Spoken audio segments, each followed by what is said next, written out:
as you said, you admitted to PhD directly after graduation. So this is the question. Right. So this is the question for so many undergraduates. Like how this happens. Like in a traditional way, graduate used to go to masters, then comes to PhD.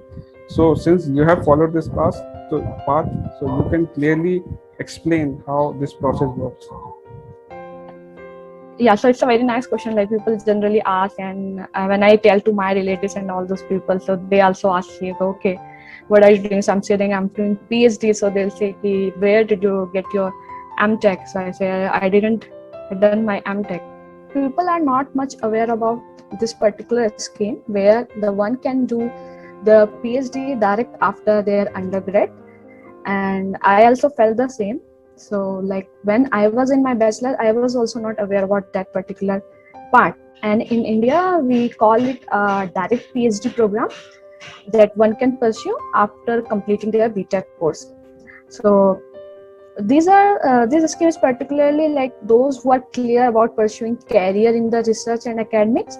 So this is one of the best career research option for those people, and in this particular scheme you will get the chance to study in the Indian institutes like IIT, IISc, etc., which offer this kind of an opportunity. And the point is that they offer this opportunity to the undergrad, to the students who have an exceptionally great academic background. So this is a very common question, and I think it would help the people. So but the one thing I need to focus it on here that there are certain criteria that you should show a great academic background. So that may be through you have a good CGPA. I think the criteria is that you should have at least 8 CGPA, and there should be a like while writing the application you have a well written statement of purpose, and you did your undergrad from some centrally funded technical institutes or maybe some well-known institutes in India.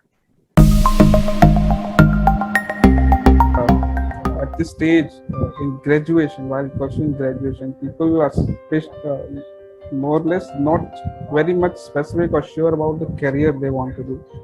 How you decided to pursue PhD at the time? Yeah, so my third year was completed, and I was going to one of my professor at NIT Uttarakhand, that is Mr. Kumar Gaurav, and then he asked me like, Amita, what's your plan now? For my case, I was very much sure that I have to go for the higher studies, and so I was thinking that I should prepare for the GATE exam so that I'll get into the MTech, and then after MTech I'll go for the PhD. So that was my case. So but the whole scenario got changed when I met to my professor, and he suggested me that if you are interested to do the PhD, then why are you going for the MTech? You can do so because you are studying in the CFTI institutes. So there is a criteria where you can directly go for the PhD course. One more thing I want to point it out here, that one more suggestion which I want to give to the students who are willing to go for the PhD program.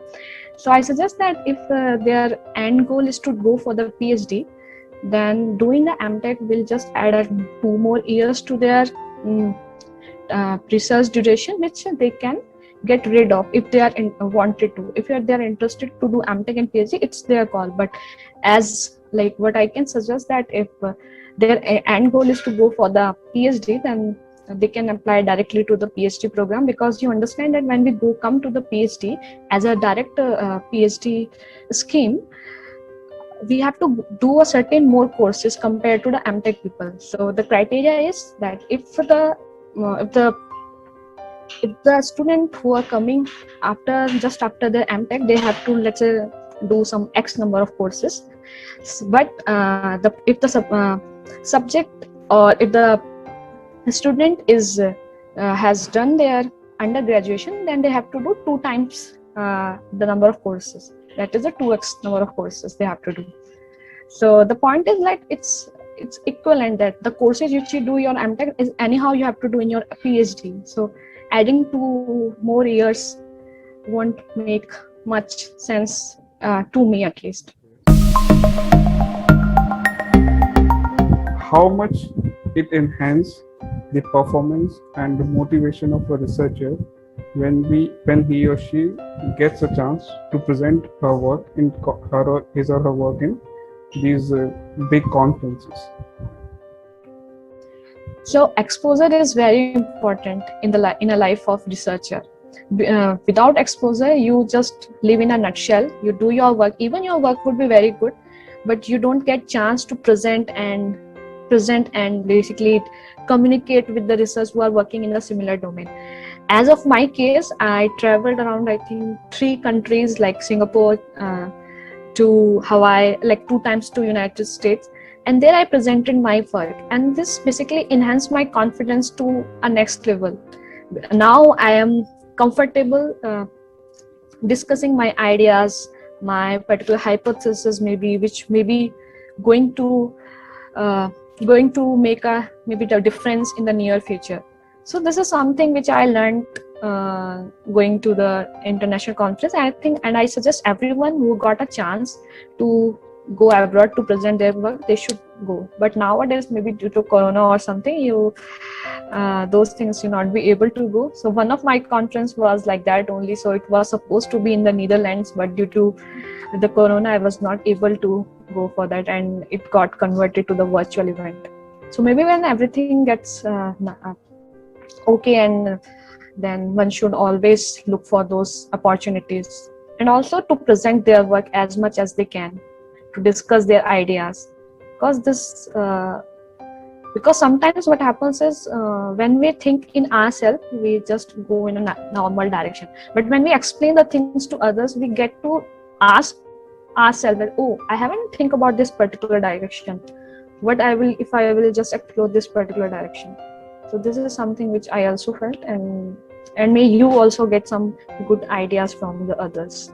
So seeing the things from 2 different perspective or a 3 more perspective would uh, enhance the quality of your research.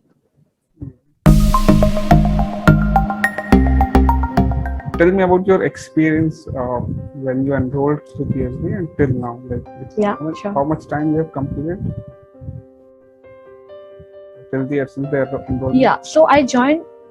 I joined in 2017, and now I will complete my 4 years. I just want to say that we always think in that direction that if you will see the overall ranking of our institution is still low as we see the international institutions. So I think as an and there is a research is a very big part which discriminate between these 2 things. So having a good research environment in the Indian institutes may enhance the overall ranking, and also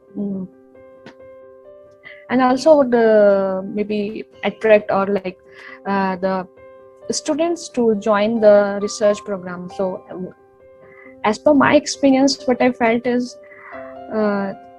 the time it takes a lot of time when you just apply for something, and then it go through a long process in the inventory, and then you'll get the tools after 6 months or even more than 6 months. So till the time you maybe you may lose your interest or something. So I just think in that particular way that this process should get fast, and it may help then students. How these activities in which you are taking part helps during your this 4 years of your research? How these activities help you?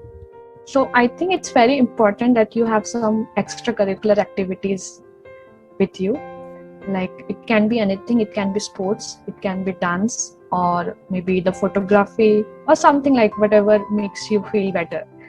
So it's very important that as a researcher, what we do like around 6 to 7 hours in a day is like the minimum 6 to 7 hours in a day. We are looking at a particular direction, and we just forgot to think about what's the beautiful things around us.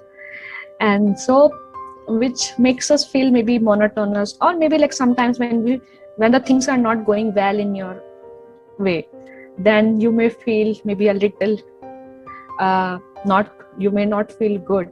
So these are the things which may relax your mind, or which may boost your uh, boost your mood. So these are the things which I use, and I always uh, try that there should be at least as one thing I should be do apart from my studies, whether so I just go for like playing badminton, or going to the ground for some doing some activities, something.